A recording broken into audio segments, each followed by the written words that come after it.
अस्सलाम वालेकुम, कैसे हैं आप लोग? उम्मीद है बिल्कुल ठीक ठाक होंगे। और आज सबसे पहले मैं आपका शुक्रिया अदा करूंगी कि आपको मेरे ब्लॉग्स ख़ास तौर पे वॉइस ओवर के बारे में जो इन्फॉर्मेशन आपको मिल रही है और मुख्तलिफ टॉपिक्स पर जो मैं वीडियोस बना रही हूँ वो आपको अच्छी लग रही हैं, आपके काम आ रही हैं। इससे बढ़कर मेरे लिए कोई बात हो नहीं सकती। तो फीडबैक देते रहिए ताकि मुझे मज़ीद इंकरेजमेंट मिले कि मैं ऐसी वीडियोस और बनाऊं, टाइम निकालूं और आपके लिए ऐसी इन्फॉर्मेशन लेकर आऊँ जो आपके लिए करियर के हवाले से फ़ायदेमंद हो। तो बस आज भी मैं एक ब्लॉग लेकर आई हूँ जिसमें मेरी पूरी कोशिश होगी कि आपकी उन कन्फ्यूजन्स को दूर कर सकूँ, उन कन्फ्यूजन्स को क्लियर कर सकूँ कि जो आप ये सोचते हैं कि वॉइस ओवर इंडस्ट्री में आपके लिए क्या रखा है। बेसिकली जो मेरे पास कॉल्स आती हैं उससे मुझे ये अंदाज़ा हुआ है कि दो किस्म के लोग हैं जो वॉइस ओवर इंडस्ट्री में इंटरेस्टेड है। एक वो कि जिन्हें ये पता है कि उनकी आवाज़ अच्छी है और वो कुछ करना चाहते हैं अपनी आवाज़ के साथ वॉइस ओवर इंडस्ट्री में। इसको आप एक तरह से शौकिया भी कह सकते हैं कि उन्हें कोई फ़र्क नहीं पड़ता कि जब वो काम करेंगे तो उन्हें पैसे मिल रहे हैं या नहीं मिल रहा है, या कितनी देर में मिलेंगे, कितने कम मिलेंगे, कितने ज़्यादा मिलेंगे। तो ये ऑल अबाउट शौक, हॉबी। और वो सीखते हैं, कोशिश करते हैं और काम करते हैं सिर्फ इसलिए कि ज़िंदगी में अगर आपका कुछ करने का दिल चाह रहा है और आप कर सकते हैं तो ज़रूर करें। ये वो कैटेगरी है और बहुत अच्छी बात है। आप लोग बिल्कुल कीजिए। एक वो लोग होते हैं कि जो ये सोचकर इस इंडस्ट्री में आना चाहते हैं कि वो अपनी अर्निंग में कुछ इजाफा कर सकें, कुछ फ्रीलांस अर्निंग कर सकें, कुछ अपने घर को सपोर्ट कर सकें। बेसिकली बहुत सीरियस लोग होते हैं ये। सीरियस तो खैर सभी होते हैं, लेकिन वो अर्निंग में सीरियस होते हैं, अर्न करना चाहते हैं। तो ये लोग मेरे लिए बहुत ज़्यादा मेरा कंसर्न होता है इन लोगों के बारे में, कि मैं उनको एडमिशन देते हुए कई बार सोचती हूँ। और क्योंकि मैं नहीं चाहती कि कभी भी कोई रिग्रेट करे कि मैंने ये ट्रेनिंग क्यों ली, मैं क्यों आया वॉइस ओवर इंडस्ट्री में या आई। वो लोग जो अपने घर को सपोर्ट करते हैं, अपने आप को सपोर्ट करते हैं, आपके लिए एक बात मैं कहना चाहूँगी कि ये इंडस्ट्री बहुत अच्छी है। यहाँ पे आपको अपनी आवाज़ के पैसे मिल रहे हैं, लेकिन अपनी जगह बनाना ये बात जो है ये टाइम लेती है। और मैं आपको बिल्कुल भी ये मशवरा नहीं दूंगी कि आप अपना जो भी काम कर रहे हैं उसे छोड़कर आप वॉइस ओवर इंडस्ट्री में आएँ और इससे अपने आप को फुली सपोर्ट करने की कोशिश करें। बिल्कुल नहीं, आपने इसको एक साइड अर्निंग के तौर पे रखना है। साइड के जैसे साइड बिजनेस होता है ना, कुछ लोगों के जॉब अलग होती है, साइड बिजनेस अलग होता है, इसी तरह से साइड अर्निंग्स होती हैं। तो वॉइस ओवर को आप साइड अर्निंग के तौर पर लें। आप कोशिश शुरू करेंगे, टाइम लगेगा, एक वक्त ज़रूर आएगा कि मे बी कि ये आपकी मेन अर्निंग हो जाए। और किसी के लिए वो वक्त जल्दी आ जाता है, किसी को टाइम लगता है, लेकिन आता ज़रूर है अगर आप डेडिकेटेड हैं, अगर आप पैशनेट हैं। हम आप हैं। मिडिल क्लास जो होती है ना वो बड़ी मुश्किल में होती है। वो करना बहुत कुछ चाहती है, लेकिन ऑब्वियसली बहुत सोच समझ के चलना पड़ता है। तो आप अगर कहीं इन्वेस्ट भी करते हैं तो बहुत सोच समझ के करते हैं। तो ज़्यादातर मेरे पास जो कॉल्स आती हैं वो लोग यही कंसर्न होते हैं कि जब हम ट्रेनिंग कर लेंगे तो फिर कब अर्निंग स्टार्ट होगी और कितनी होगी। तो मैं उन्हें यही कहती हूँ, आपको भी यही कहूँगी, इट्स ऑल अबाउट लक। आप में जितना भी टैलेंट हो, लक भी है कि जो काम करती है। हमारे ऐसे बहुत सारे स्टूडेंट्स हैं जिनकी मिसालें हैं मेरे पास, बल्कि वक्तन फ़वक्तन मैं पेज पर शेयर भी करती हूँ, उन्हें कॉन्ग्रेचुलेशन कहती हूँ कि किसी को ड्यूरिंग ट्रेनिंग ही काम मिल जाता है, किसी को ट्रेनिंग के फ़ौरन बाद काम मिल जाता है। और वो लोग कि जिन्होंने ट्रेनिंग लेने के बाद बहुत ज़्यादा सीरियस नहीं लिया इस चीज़ को, प्रैक्टिस जारी नहीं रखी, कोशिश नहीं की, तो वो कुछ नहीं कर पाते। जैसे होता है ना कि स्कूल में क्लासरूम है, उसमें अगर 50 बच्चे पढ़ रहे हैं, वो 50 फर्स्ट नहीं आते और वो 50 ही अपनी ज़िंदगी में इतने कामयाब नहीं होते बराबरी से। इसमें आपकी अपनी एफ़र्ट्स, अपना पैशन, ये सब कुछ काउंट होता है। तो खैर हम काफ़ी आगे चले गए, पीछे आते हैं वापस। कहने का मकसद ये है कि इस इंडस्ट्री में ज़रूर आएँ, वॉइस ओवर के लिए आप कोशिश ज़रूर करें, लेकिन इसको बहुत जल्दी जल्दी वाला काम ना समझें। ये ना समझें कि फ़ौरन हम काम करेंगे, फ़ौरन रिज़ल्ट मिलेगा। अपने माइंड में रखें कि टाइम लगेगा। अब अगर फिर आपके साथ कुछ जल्दी में आपको फ़ायदा हो जाता है तो वो तो फिर एक बोनस हो गया ना। लेकिन पहले से अपने जहन में रखें कि मुझे टाइम लगाना पड़ेगा, मुझे मेहनत करना पड़ेगी। तो आप कोई जॉब करते हैं आप पढ़ते हैं, आप कोई बिज़नेस करते हैं, आप हाउसवाइफ्स हैं, आप जो कोई भी हैं, इस मकसद से ये शुरू करें इस काम को कि मैंने ये करना है और मुझे इसमें कामयाबी हासिल करनी है, अर्निंग भी करनी है मुझे। अर्निंग के लिए डिपेंड ना करें अपने ब्रेड एंड बटर के लिए। एक टाइम ऐसा आता है कि वॉइस ओवर आर्टिस्ट अपनी इस अर्निंग से अपने आप को फुली सपोर्ट कर रहा होता है। फिर कुछ लोग वो हैं जो ये कहते हैं कि हम करेंगे कैसे, हमारी कोई रसाई तो है नहीं, ना स्टूडियोज़ में है, ना प्रोडक्शन हाउसेज़ में है, हम कमर्शियल में कैसे रिकॉर्डिंग करेंगे। तो दो चीज़ें बताऊंगी। देखें, जब हम ट्रेनिंग करवाते हैं तो ये तो खैर करियर गाइडेंस आपको मिल जाती है कि किस तरह से अप्रोच करना है। एक चीज़ मैं आपको क्लियर करना चाहूँगी कि वॉइस ओवर इंडस्ट्री जो है बहुत वास्ट है। कई बार कह चुकी हूँ, अब तो बार बार कह के बड़ा पुराना सा लगता है, लेकिन है ऐसी बात कि है वास्ट। तो आप एक चीज़ क्लियर करें कि वॉइस ओवर जो है वो सिर्फ कमर्शियल की वॉइस ओवर नहीं है, वॉइस ओवर सिर्फ ड्रामे की डबिंग नहीं है, वॉइस ओवर सिर्फ IVR नहीं है, वॉइस ओवर सिर्फ कॉर्पोरेट वीडियोस नहीं है, बल्कि ये सब आप मिला लें। ये तो 4 मैंने आपने बताई हैं, कोई 8, 10, 12 फील्ड्स ऐसी होंगी, ऐसे काम होंगे कि जिसमें आप वॉइस ओवर कर सकते हैं। तो हौसला तो बिल्कुल नहीं हारना है, क्योंकि आसमान खुला है, जितना उड़ना है उड़ें, जितनी कोशिश करनी है वो आप करें। अगर मैं आपको पर्सनली अपनी एक्सपीरियंस से मैं अगर अपना एक्सपीरियंस शेयर करूं, मेरा करियर 2001 में एक कॉर्पोरेट कंपनी से मैंने किया था कि जो IVR का सारा काम करती थी। जो आप फ़ोन करते हैं उसमें जो रिकॉर्डिंग्स होती हैं, तो वो सारा काम वहाँ होता था। सॉफ्टवेयर, उसकी रिकॉर्डिंग्स, उसका सेटअप, किस तरह से इंस्टॉलमेंट होनी है, वो सारा कुछ देखते थे वो लोग। तो जब मैंने अपना करियर स्टार्ट किया तो उन्होंने एक सर्विस शुरू की थी, टेलीफोनिक फ़ोन मैग के नाम से। आप में से बहुत सारे लोगों को याद होगा कि उस टाइम पे कुछ सर्विसेज चल रही थी फ़ोन मैग और टेलीफोन के नाम से। टेलीफोन बाद में आया था, फ़ोन मैग पहले आया था। तो मैं फ़ोन मैग के लिए गई थी, जिसमें मेरी डेजिग्नेशन रिसर्चर और स्क्रिप्ट राइटर की थी। लेकिन जब फर्स्ट टाइम मुझसे रिकॉर्डिंग करवाई गई, मैनेजमेंट को पसंद आई और फिर वो मेरी जॉब का हिस्सा बन गया। तो वो जो 5 साल थे उसमें वॉइस ओवर के हवाले से मुझे बहुत ज़्यादा एक्सपीरियंस हुआ, बहुत आवाज़ पॉलिश हुई। स्पेशली IVR, जो हम टेलीफोनिक रिकॉर्डिंग्स होती हैं, वो तजुर्बा मेरे लिए इतना शानदार रहा कि वो समझे आज तक मेरे काम आ रहा है। अब भी मैं जो भी काम कर रही हूँ ऑडियो का, उसमें IVR का एक बड़ा हिस्सा है। तो खैर, तो वहाँ मैंने 5 साल काम किया। उसके बाद आज TV मैंने ज्वाइन किया 2006 में, और वहाँ पे मैं प्रोड्यूसर थी। लेकिन जब मैंने रिकॉर्डिंग की, वही वाली बात कि फिर पसंद आ गई और उसके बाद मैंने रिकॉर्डिंग भी शुरू कर दी।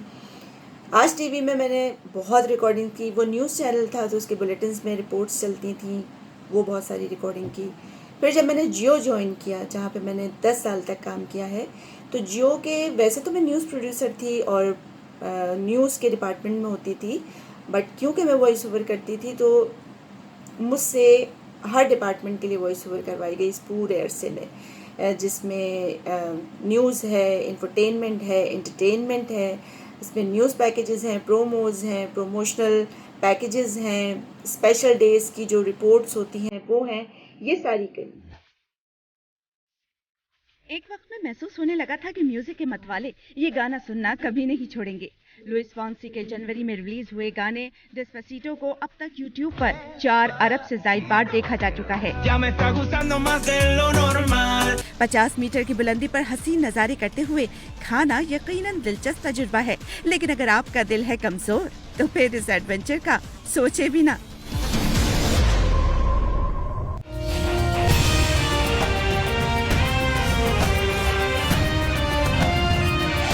तो इसमें अगर मैं ये कहूँ कि मैंने थाउजेंड्स ऑफ वॉइस ओवर्स की, तो इसमें कोई मुबालगा नहीं होगा। लेकिन एक बात जो मैं आपको समझाना चाह रही हूँ मज़े की, वो ये बता रही हूँ कि जो इंडस्ट्री है वॉइस ओवर की, यानी जो TV से हटकर है, फ्रीलांस काम है, वॉइस ओवर आर्टिस्ट जो हैं वो बाहर काम करते हैं, अर्न करते हैं। तो क्या हुआ कि जो इतना लंबा अरसा था, 15 साल का मीडिया का, वहाँ पे मैं बेसिकली प्रोड्यूसर थी, वॉइस ओवर कर रही थी, मेरी पहचान, मेरी आवाज़ थी। लेकिन इंडस्ट्री में मुझे कोई नहीं जानता था, क्योंकि मैं वॉइस ओवर यहाँ नहीं कर रही थी, मैं चैनल्स के लिए कर रही थी। तो पिछले 1 डेढ़ साल में जब मैंने फ़ोकस किया है इस चीज़ पे, अब तो ख़ैर अल्हम्दुलिल्लाह मैं काम भी कर रही हूँ।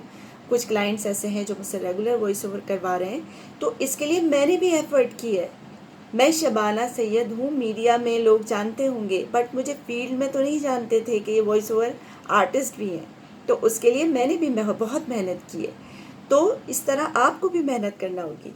अच्छा, अभी जो मैं आपको बात कर रही थी कि वो लोग जो अपने घर को सपोर्ट करना चाहते हैं और वो कुछ ऐसी अर्निंग चाहते हैं जो जल्दी उनकी मदद कर सके, तो उनकी मैं रहनुमाई के लिए भी बता रही हूँ कि जैसे मैं हूँ, मैं ड्रामे नहीं करती, क्योंकि ड्रामों में होता ये है कि आपके पूरे दिन की शिफ्ट होती है और उसी हिसाब से आपकी पेमेंट होती है। तो अगर तो आपके पास बहुत टाइम है तो आप ज़रूर जाएं, अगर आप शौकीन हैं तो आप जाएं। और अगर आप ये चाहते हैं कि आपकी कम वक्त में मुनासिब अर्निंग हो जाए, टाइम भी ज़्यादा ना लगे, तो उनके लिए फिर ड्रामा सूटेबल नहीं होता। वॉइस ओवर की बहुत सारी फील्ड्स हैं, जो आपको सूट करे आप उसमें वॉइस ओवर करें। आपके लिए तो सब कुछ आसमान खुला है, आप जहाँ चाहें कोशिश करें। और ये सोचें कि अगर आपको टीवी कमर्शियल में काम नहीं मिल रहा, आप डॉक्यूमेंट्री के लिए कोशिश करें, अनाउंसमेंट्स के लिए करें। फिर ये कि आजकल तो डिजिटल मीडिया का दौर है, यहाँ तो आप देखें कितनी वीडियोस होती हैं, कितने कमर्शियल्स होते हैं जो स्पेशली सोशल मीडिया के लिए अलग से बनते हैं, टीवी के लिए अलग से बनते हैं, उनको वॉइस ओवर चाहिए होती है। मैं काफ़ी टाइम से आप लोगों को, अपने स्टूडेंट्स को भी बता रही हूँ, और अब मुझे लग रहा है कि हाँ, उसका रिजल्ट आ रहा है कि ऑडियो बुक का एक काम है कि जो इंटरनेशनली बहुत ज़्यादा हो रहा था, पाकिस्तान में नहीं हो रहा था, लेकिन अब हो रहा है। तो वहाँ पे आपके लिए बड़ी मौक़े हैं कि आप कर सकते हैं। फिर अगर आप यूट्यूबर हैं, एक तो ये कि आपको आसानी होगी कि आप अपने यूट्यूब के लिए खुद वॉइस ओवर करेंगे, और दूसरी बात ये कि जहाँ इतने चैनल्स आ रहे हैं, तो वो सारे जो यूट्यूबर्स हैं वो सब वॉइस ओवर नहीं कर सकते, तो वो क्या करते हैं कि वो वॉइस ओवर आर्टिस्ट को हायर करते हैं। और ये वाला जो काम होता है ये काफ़ी लॉन्ग टर्म का होता है, और इसमें वो मंथली बेस पर आपको हायर कर रहे होते हैं। तो एक आपका जो अपॉर्चुनिटी है वो ये हो गई। तो नंबर ऑफ़ वॉइस ओवर्स हैं जो आप कर सकते हैं सीखने के बाद। तो बिल्कुल परेशान ना हो, अगर आपको एक में ना मिले दूसरे पे ट्राई करें। $1 million क्वेश्चन, कितने पैसे मिलते हैं वॉइस ओवर के? ये इतना मुश्किल सवाल है कि जिसका जवाब तो मैं भी नहीं दे पाती। खैर, सीरियसली ये कि मैं नहीं बता सकती कि आप आपको कितने पैसे मिल जाएंगे वॉइस ओवर के, क्योंकि ये वेरी करता है आपके तजुर्बे पे, आपकी आवाज़ पे, क्लाइंट पे, प्रोजेक्ट पे। तजुर्बा, आप कितनी देर से काम कर रहे हैं, आपको कितना एक्सपीरियंस है। नंबर 2, क्लाइंट पे, मतलब क्लाइंट कभी आपको कहता है कि कम बजट है, वैसे ऑनेस्टली स्पीकिंग आपको जो क्लाइंट मिलेगा उसका बजट कभी ज़्यादा नहीं होगा वॉइस ओवर का, वो आपसे यही कहेगा कि बजट कम है। अभी आप पर है कि आप जायज़ अपनी पेमेंट लें, क्योंकि मेरा तो भाई उसूल है, और मैं अपने स्टूडेंट्स को भी सिखाती हूँ कि अपनी आवाज़ को पहचानें, उसको वैल्यू आप खुद नहीं देंगे तो कोई और क्या देगा। तो मुनासिब अपने चार्जेस लें, जो आप डिज़र्व करते हैं वो ज़रूर लें। तो आपका तजुर्बा कितना है, जब आप स्टार्ट लेते हैं तो ज़ाहिर है कि कम चार्जेस होते हैं, बट होना ज़रूर चाहिए। तो अब मेरे ख्याल में सारी पुरानी बातें हैं जो आप मेरे दूसरे ब्लॉग्स में देख सकते हैं, यहाँ आपको नज़र भी आ रही होंगी सजेशन में। तो बस आपको यही बताना था कि बहुत सारा स्कोप तो बहुत है वॉइस ओवर का, तो बस अपनी तैयारी पकड़ लें। और अभी जो लोग पूछ रहे थे मुझसे कि क्लासरूम में कब ट्रेनिंग शुरू होगी, कराची वाले, क्योंकि क्लासरूम में तो सिर्फ कराची वाले ही ले सकते हैं, या कोई दूसरे शहर से यहाँ आते हैं तो वो ले सकते हैं, बाकी सब के लिए ऑनलाइन है। दूसरे शहरों के लोग या किसी भी मुल्क के लोग हैं वो हमें ज्वाइन कर सकते हैं। देखिए, क्लास में तो अभी मुश्किल नज़र आ रहा है, क्योंकि कोरोना की सिचुएशन ही ऐसी है कि रिस्क नहीं ले सकते। देखते हैं क्या होता है ईद के बाद। अगर स्टार्ट होती है तो कराची वाले बिल्कुल क्लास में ले सकते हैं, बाकी सब के लिए ऑनलाइन। तो अभी नया बैच हमारा स्टार्ट होगा ईद के बाद, उसके लिए आप अभी एडमिशन है, आप ले सकते हैं। एक चीज़ आप समझ लें, जब आप एडमिशन लेते हैं, पता नहीं क्यों आप लोगों को ये श्योरिटी चाहिए होती है कि बस एक बार हम आपको ये कहते हैं कि ले लें दाखिला और बस हम काम दिलाएंगे आपको। तो मैं झूठे वादे कभी नहीं करती, बग़ैर वादों के कोशिश करते हैं, प्रॉमिस कोई नहीं करता। तो प्रॉमिस कोई हम नहीं करते। तो बस ये है कि आप सीखें, पहले अपनी सिचुएशन देखें कि आप अफोर्ड कर सकते हैं नहीं कर सकते। ये तो गारंटी है कि आपको 100% आपकी ऐसी तैयारी करवाई जाएगी कि अगर आप में पैशन है और आप सीरियस हैं तो आप वॉइस ओवर आर्टिस्ट बन जाएंगे। दूसरा ये कि जब आप कोई स्किल सीखते हैं, कोई ना कोई इन्वेस्टमेंट तो आपको करना पड़ती है। उसके लिए श्योरिटी मुझसे ही नहीं, आप कहीं भी सीखने जाते हैं कभी किसी से श्योरिटी ना मांगे, क्योंकि हो सकता है कि कोई आपको वैसे ही झूठ मूठ बोल दे भाई कि हाँ हम आपको दिलाएंगे काम, हम ये करेंगे, हम वो करेंगे। तो ये वाले वादे हम नहीं करते। तो चलें, इस वीडियो से आपको कोई फ़ायदा पहुँचेगा तो मुझे खुशी होगी। वीडियो देखकर अपना फीडबैक ज़रूर दीजिएगा। मेरे ख़्याल में इस बार मैंने स्कोप के लिए तो हर चीज़ का जवाब दे दिया है। मुझे कुछ नहीं लगता कि कुछ नया रह गया है, लेकिन फिर भी आपको लगता है कि कुछ रह गया है पूछना तो वो आप कमेंट में पूछ सकते हैं मुझसे। और सबसे ज़रूरी बात, एक जो ये लॉकडाउन के जो टाइम है इसमें मैंने बड़ा नोट किया है। देखिए भाई, टाइम बड़ा कीमती होता है, चाहे वो आपका हो चाहे वो हमारा हो। तो अगर आप देखें, हमारे पेजेस देखें, हम किस तरह ट्रेनिंग करवाते हैं, चैनल देखें, वीडियोस देखें, जब आप हर तरह मुतमईन हो जाएं कि हाँ ये इदारा ठीक है ट्रेनिंग के लिए, तो फिर आप डेफिनेटली हमें कॉल करें और एडमिशन ले लें। होता यह है कि आप लोग कॉल करते हैं, आप कोई बहुत लंबा डिस्कशन करते हैं, आपको बिल्कुल सारी चीज़ें बताई जाती हैं, उसके बाद आपको याद आता है कि अरे अभी तो एडमिशन लेना ही नहीं था, अभी तो हम सोचेंगे और अभी तो हमने डिसाइड नहीं किया है। तो काइंडली ये ना करें। जब आपने एडमिशन लेना हो उस वक्त आप कॉल करें, आपको बिल्कुल जवाब दिया जाएगा। मोस्टली हम अवॉइड करते हैं उन कॉल्स को, उन मैसेजेस को कि जो हर बार एक ही बात कर रही होती है कि हाँ मुझे लेना है, हाँ मुझे नेक्स्ट में लेना है, अभी एडमिशन हो रहा है अभी के, और आप पूछ रहे होते हैं कि अच्छा नेक्स्ट कब होगा। तो नेक्स्ट तो हम अभी से कैसे बताएं, अभी तो हम अभी के बैच में बिज़ी हैं। तो बस इन चीज़ों का ख्याल रखें, आप हमारा रखें, हम आपका ख्याल रखेंगे। तो चलें फिर मिलते हैं, see you next time. Media Minds, trendsetters in media trainings.